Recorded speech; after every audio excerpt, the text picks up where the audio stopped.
Okay, so welcome sa ating week 3 ng klase natin sa computer programming.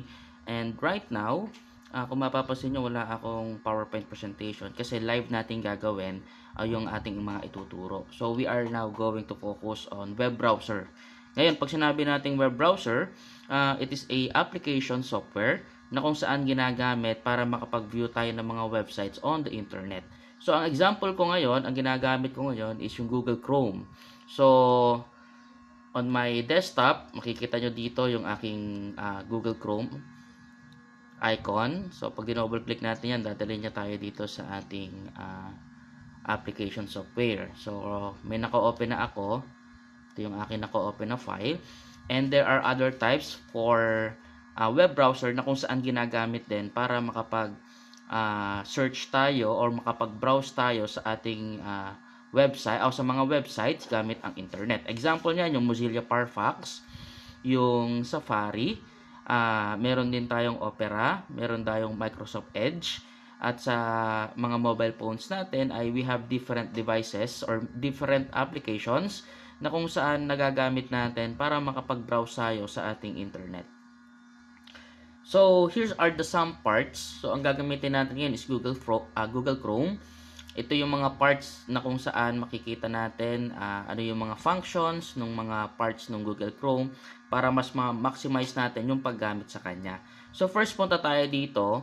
So meron kayong makikitang arrow dito. Ayan, dalawang arrow to. Tinatawag tong navigation buttons. Kasi through these buttons, pwede kang mag-go back doon sa previous na activity mo dito sa acting browser at pwede tayo mag-forward naman kung sakali after mong mag-back and gusto mong bumalik doon sa last part, kung yung last activity mo, pwede mong gamitin ito. So yung meron tayong backward tsaka meron tayong forward for the history. And then yung next button naman dito, yung katabi niya is yung reload page naman natin or refresh button na ginagamit natin. And then ito naman yung mismong address bar. Ayan, kung saan ilalagay natin yung address ng website na ating pupuntahan. So for now, ang gagawin ko, ang pupuntahan ko is yung YouTube. So www.youtube.com. Ayan. So enter lang natin yan and then dadalhin tayo nyan sa ating sa web page or sa web site ng YouTube. So ito na yung ating YouTube. And then, meron din tayong makikitang part sa bandang taas na part naman ng ating web browser. Itong plus na to. Ayan. So, dito muna tayo. Ayan. Sa plus na yan. Yung plus na yan ay tinatawag na new tab button. So, ibig sabihin, kung gusto nating mag-tab or additional tab para sa ating web browser. For example, pagkatapos natin kay YouTube, gusto natin pumunta ulit kay Google. So, pwede tayo mag-add tab or new tab button. And then, we can type Google. Actually, andito na pala si Google agad. Ayan siya. And then, pagdating naman sa may bandang part ulit na to, meron tayong makikitang star dito. Ito naman yung tinatawag natin na bookmark button. So, si bookmark button kasi, ito yung isa sa mga paraan para ma-save natin. Kumbaga, parang naka-starred or favorite yung website na to. For example, sa akin, kapag pumunta tayo sa bookmark list, wala pala akong mga naka-bookmark dito. Ayan. Pero dito natin makikita yung mga website na usually pinupuntahan natin. So, favorite natin siya. So, we put a bookmark. Nang sa gayon, kapag tayo ay nasa browser natin, mas madali nating makikita yung website na yon. And after that bookmark, meron din tayong makikita dito, yung kulay bilog. So, ito mismo yung account ko. Okay? So, dito sa account na to, ang naka-account dito is yung aking business na Pisonet Shop. Ito yung account ko sa Pisonet Shop. Na kung saan, dito pwedeng makapag-save tayo ng mga activities natin sa ating web browser. So, pwedeng i-save ng ating account yung mga activities na yun and also yung mga password, usernames na nilalagin natin sa mga website na ating pinupuntahan. And meron tayong makikitang tatlong dots dito. Ito naman yung tinatawag na menu button. Sa menu bottom naman, nandito yung mga menu kung ano yung mga gusto nating gawin sa ating web browser. So meron tayong new tab, new window, incognito window. By the way, si new incognito window, ang trabaho nito, pag inopen natin siya, makakapagbukas tayo ng browser na kung saan lahat ng mga gagawin natin na activity dito sa browser natin ay hindi ise-save sa ating account. Ito yung ating account. So, hindi niya ise-save sa history or sa kahit na sa bookmark. So, wala siyang ise-save. And automatically, kapag close natin siya, lahat ng activities natin automatically ay i-delete niya. Ayan. So, usually, magandang gamitin si Incognito kapag you are working with other computers. Like, nasa computer shop ka, or nasa PisoNet ka. Nang sa gayon, yung mga data na inalagay mo, especially kung lagi mo nakakalimutan mag-lockout ng iyong Facebook, so para hindi siya ma-hack or para hindi siya ma-troll, gumamit ka ng Incognito. So, dito lang siya sa may tatlong dot na to or sa menu button natin. And we have this option. So, meron din tayo, nakita din natin dito yung ating account sa Google account natin. So, password and autofill and yung mga pwede nating ma-edit para makita natin ano kaya yung mga account ko na nakasave doon sa aking Google account. So, may history tayo, mga pinuntahan natin na website. And we have this downloads, bookmark list. Ayan, kapag ikaw ay naglalagay ng mga bookmarks, so pwede mong idaan dito. And then tab groups, extension. Usually, itong extension na to, ito yung mga other apps sa loob ng web browser na kung saan pwede mong magamit para mas gumanda yung experience mo sa paggamit ng web browsers. Okay, so meron tayong mga tinatawag na Google extensions. So, later on, pwede nyo namang i-explore yan. And then, delete browsing data. Kung gusto natin, i-delete yung mga history natin and other options dito sa ating menu bar o yung tinatawag nating menu button. And then, kapag naman tayo nag-search sa Google, for example, ang search natin dito, meron tayo ditong internet-related file extension. So, kapag sinerch ko siya, meron kayong makikita ditong mga link. Ayan, naka-title siya. Tapos, kapag hin-highlight ko siya, nagkakaroon siya ng underline.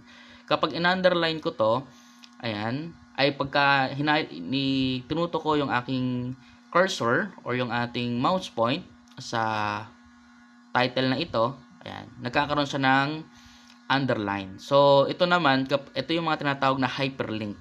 So, kapag click ko siya, dadala niya tayo into another website kung saan may kaugnayan doon sa ni-research natin or sinearch natin sa Google search or isa sa mga search engines. Okay? So, after that, we will discuss now yung mga files or extensions ng files. So, pag sinabi kasi natin yung mga files, ito yung mga items or data na ginagamit natin to work with our computers. So, tingnan natin kung ano-ano yung mga files na ito. Kasi, kapag yung mga files, different files kasi ay may different functions yan. Okay? So, let's start with the file extension, I think. So, start tayo sa file extension. So, ito yung mga common Windows file extension. So, meron tayong .docs. Pag sinabing .docs, ito yung we are working with Microsoft Office, Microsoft Word. Yung iba ngayon, usong-uso yung WPS sa inyong mga mobile devices. Meron tayong XLS. Ito naman yung Excel. Part din to. So, we have this AV. Ayan. So, ito naman is for video. Meron tayong .bat file. Ito, execute file naman to. Ibig sabihin, kapag nirun mo siya, ang ginagawa niya is mag-run ng program or mag-run ng mga software application. So, meron tayong 7Z. Si 7Z kasi is meron din tayong software application nito. At the same time, si 7Z ginagamit siya para sa mga mag-extract ng mga files. For example, ang counterpart ni 7Z ay yung RAR o yung .rar na tinatawag natin. Meron din tayong JPEG naman para sa mga pictures, GIF para naman sa mga moving pictures, and meron din tayong tinatawag dito HTML or HTML. Okay, so syempre diyan tayo magpo-focus later on sa mga classes natin kung paano tayo mag-create ng mga HTML na yan. So, eto naman, sa second part naman natin, these are examples of audio files formats. So, meron tayong tinatawag na audio interchange file format. Usually, ginagamit ito kapag nagre-record tayo sa ating mga mobile phones. Si WAV naman, ginagamit naman to usually sa Windows. Ayan, kapag nagre-record ka gamit ang mga computers mo.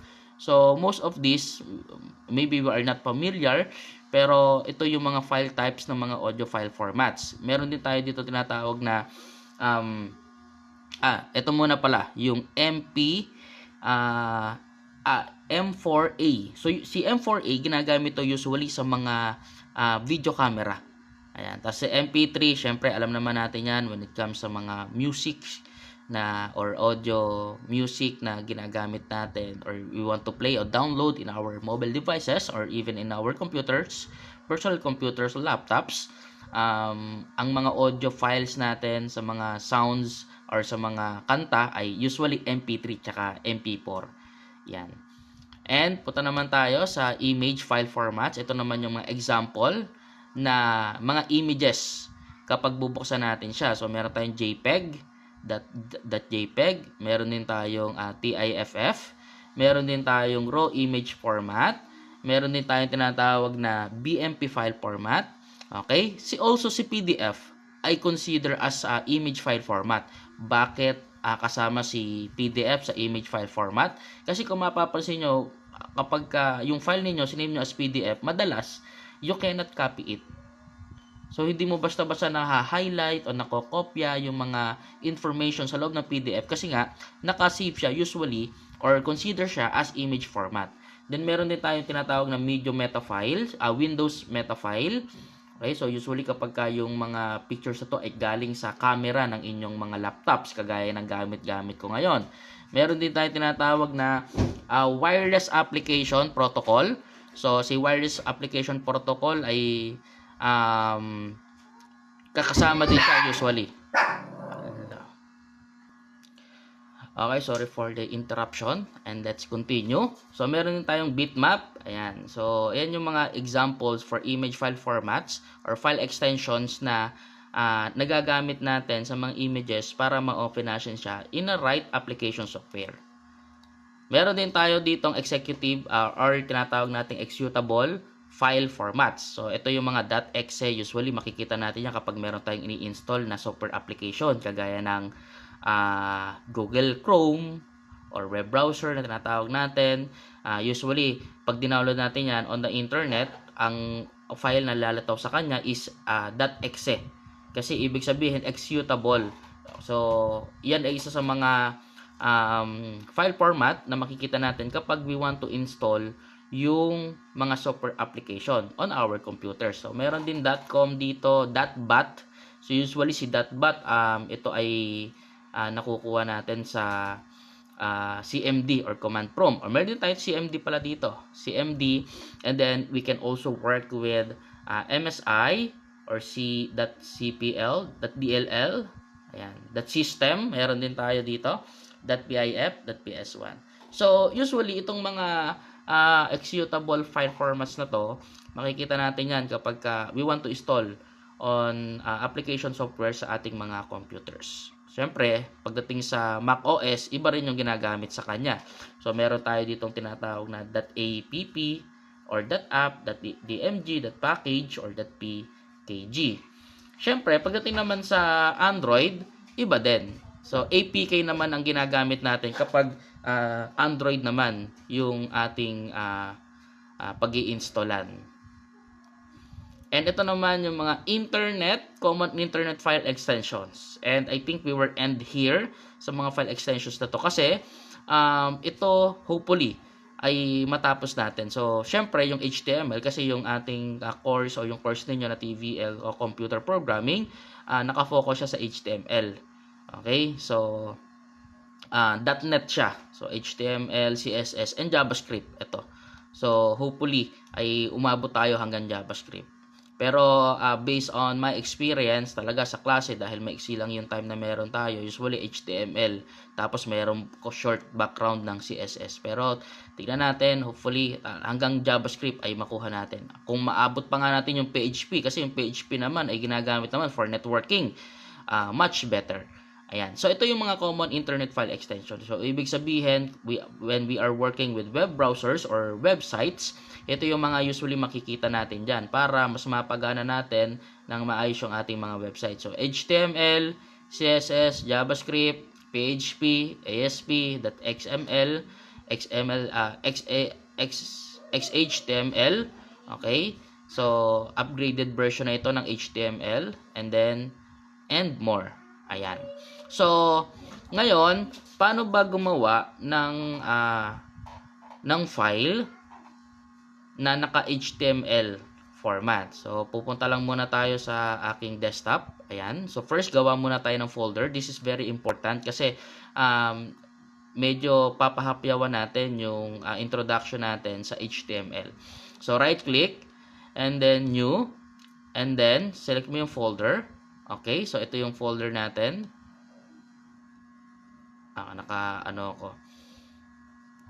Auto-arrange. Tanggalin ko lang yung auto-arrange. Ayan. And then, okay, so ito yung folder natin. Papangalanan ko siya. Ang pangalan ko is Carlo. Just to make sure na yung folder na ito ay para sa akin. So, ito na siya, Carlo. Medyo malabo lang. And then, double-click natin. So, pag nag-double-click tayo sa kanya, nasa loob na tayo ng folder ni Carlo. Carlo Files. Ito yung pangalan. File name, Carlo Files. And then, right-click natin. New.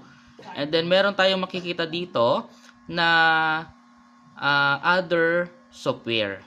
Ayan. So, dito sa ating, other files or other menu para makapag-create tayo ng mga files natin. So, meron tayong folder, shortcut, pwede tayo database dito, yung Microsoft Access, bitmap image, and many more. So, ngayon, ang gagawin natin, magkikreate tayo ng HTML file. Okay? A basic HTML file para sa ating, ayan, medyo lumabo lang.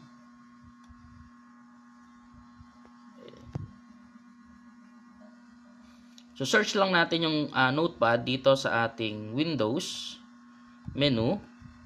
Search natin ang notepad. Okay.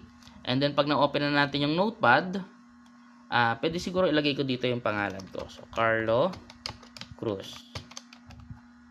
And then, when we are saving this file, save natin siya .html. Okay, so file, save. First time natin kasing gagawin to, kaya save. Pero pwede kayong gumamit ng save as. Save. And then, ilocate natin yung ating folder na makikita natin sa ating desktop. And then, from desktop, hanapin natin Carlo Files.